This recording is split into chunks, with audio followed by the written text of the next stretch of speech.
Guys, അപ്പോൾ നമ്മളിന്ന് ചിക്പട്ടി പോവുകയാണ് ഗൈസ്.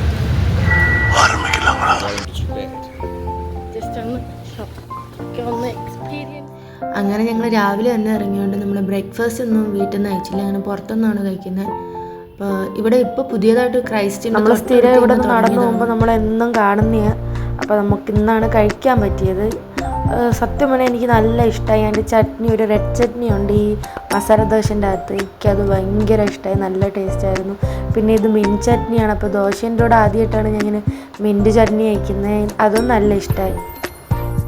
അങ്ങനെ നമ്മൾ റാപ്പിഡ് ബുക്ക് ചെയ്താണ് നമ്മളിപ്പോൾ പോകണം. ഒന്നാമത്തെ കാര്യം നമുക്ക് ബസ് എങ്ങനെയാണെന്ന് അറിഞ്ഞൂടാ. പക്ഷേ നമ്മൾ തിരിച്ചു വന്നപ്പോഴാണ് നമുക്ക് മനസ്സിലായത് മെജസ്റ്റിക് വഴി പോയാൽ മതി. മെജസ്റ്റിക് ബസ്സിൽ കയറിയിട്ട് അപ്പോൾ നമുക്ക് ഇത്രയും ട്രാവലിംഗ് എക്സ്പെൻസ് കൂടത്തില്ലായിരുന്നു. പക്ഷേ നമുക്ക് ആദ്യമായിട്ടായതുകൊണ്ട് നമുക്ക് അറിയത്തില്ല. ഞങ്ങൾക്കിവിടെ ക്രൈസ്റ്റിൽ നിന്ന് ചിപ്പേട്ട് വരെ ഒരു 180 ആയിരുന്നു ഓട്ടോ ചാർജ്. സത്യം പറഞ്ഞാൽ നമ്മൾ ബസ്സിലായിരുന്നെങ്കിൽ ഇത് നല്ല കുറവുണ്ടായിരുന്നു. ഇപ്പോൾ പറഞ്ഞതിന് കാര്യമില്ല.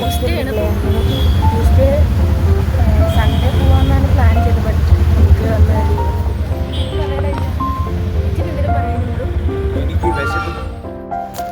അങ്ങനെ പെട്ടെന്ന് തന്നെ ചിക്പേട്ട് എത്തിയപ്പോൾ ആദ്യം കയറിയത് നമ്മൾ ഈ ഓർണമെൻറ്റ്സ് കയറിയതല്ല കണ്ടത് ഈ മല ഇങ്ങനെയൊക്കെ ഉള്ള സംഭവമാണ്.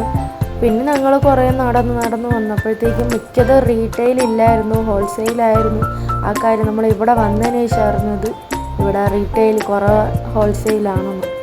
കുറച്ച് കടകളിൽ മാത്രം ഉണ്ടായിരുന്നു. അത് ഹോൾസെയിലിൽ നമ്മൾ ചോദിച്ചപ്പോഴത്തേക്ക് നമുക്ക് കുറച്ച് സാധനമൊക്കെ എടുത്ത് തന്നായിരുന്നു. ഞാൻ പറയുന്നതെന്ന് വെച്ചാൽ നമുക്ക് ഡ്രസ്സും കാര്യങ്ങളൊക്കെ മേടിക്കുക ഏറ്റവും ബെസ്റ്റ് ജയനഗർ ആണെന്നാണ് തോന്നുന്നത്, ചിക്പേട്ടിൽ നിന്ന്. കാരണം ഹോൾസെയിൽ മേടിക്കുന്നവർക്ക് ചിക്പേട്ടി തന്നെ വരുന്നത് നല്ലത്. ഞാൻ പറഞ്ഞതെന്ന് വെച്ചാൽ നമുക്ക് 1 പീസ് 2 പീസൊക്കെ മേടിക്കുന്ന അത് നല്ലത് ജയനഗറിലാണ്. റേറ്റും എല്ലാം കൂടി ഒക്കെ നോക്കുമ്പോഴത്തേക്ക് നമ്മൾ ബൾക്കായിട്ട് മേടിക്കുമ്പോഴാണ് ചിക്പേട്ട് നല്ലതെന്ന് ഞാൻ പറയുന്നത്. അങ്ങനെ കുറച്ച് സാധനങ്ങളൊക്കെ മേടിച്ച് പിന്നെ നമ്മൾ ഫുഡ് കഴിക്കാനായിട്ട് വന്നു. ഉച്ചയ്ക്ക് ലഞ്ച്. അങ്ങനെ ഞങ്ങൾ കുറേ നേരം ഇങ്ങനെ നിന്നപ്പോഴത്തേക്ക് അവർക്ക് തന്നെ തോന്നി. അപ്പോൾ അവർ പറഞ്ഞ് ഞങ്ങളെ കൊണ്ട് തരാമെന്ന് പറഞ്ഞു. അതുകൊണ്ട് നമ്മൾ പിന്നെ മേളിൽ കയറിയിരുന്നു. കുറേ നേരം അവിടെ നിന്നായിരുന്നേ. മേളിലായിരുന്നു സീറ്റിങ്. പിന്നെ വേണമെന്നുള്ളവർക്ക് ഇങ്ങനെ നിന്ന് കഴിക്കാമല്ലോ, അതിനുള്ളതുണ്ട്.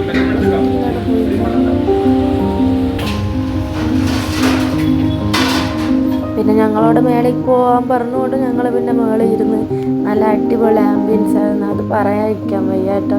ഇവിടെ നോക്കുമ്പോൾ പുറത്തുനിന്ന് അതിൻ്റെ വീഡിയോ ഞാൻ എടുക്കാൻ പറ്റിയില്ല. എനിക്കിഷ്ടപ്പെട്ടു. പക്ഷേ കുഴപ്പമില്ല, നോക്കിയൊക്കെ ആയിരുന്നു. സത്യം പറഞ്ഞാൽ നമ്മൾ പ്ലാൻ ചെയ്തിട്ട് വരുമായിരുന്നു. ഉച്ചയ്ക്ക് നമുക്ക് നല്ല ചോറ് കഴിക്കാമെന്ന്, എന്ന് ചിക്കൻ അതൊക്കെ കഴിക്കുന്നതുകൊണ്ട് ഉച്ചയ്ക്ക് നമുക്ക് ചോറ് കഴിക്കാമെന്നും പറഞ്ഞാണ് നമ്മൾ പ്ലാൻ ചെയ്തതെന്ന്. പക്ഷേ ഞങ്ങൾ അവിടെയൊക്കെ നോക്കിയായിരുന്നു, ഹോട്ടലൊന്നുമില്ലായിരുന്നു. പക്ഷേ അവസാനം നമ്മൾ നടന്നു വന്നപ്പോഴാണ് ഒരു ഹോട്ടൽ അവിടെ ഇരിക്കുന്നത്. അതും നമ്മളെ സ്വന്തം മലയാളീസ് ഇന്ത്യ. പക്ഷേ ഇച്ചിരി നല്ല ഫീലായി കേട്ടോ. എനിക്കും അങ്ങനെയാണ് നല്ല ഫ്രൈഡ് കിട്ടുന്നതായിരുന്നു. കുഴപ്പമില്ല, നെക്സ്റ്റ് ടൈം പോകുമ്പോൾ കഴിക്കാം.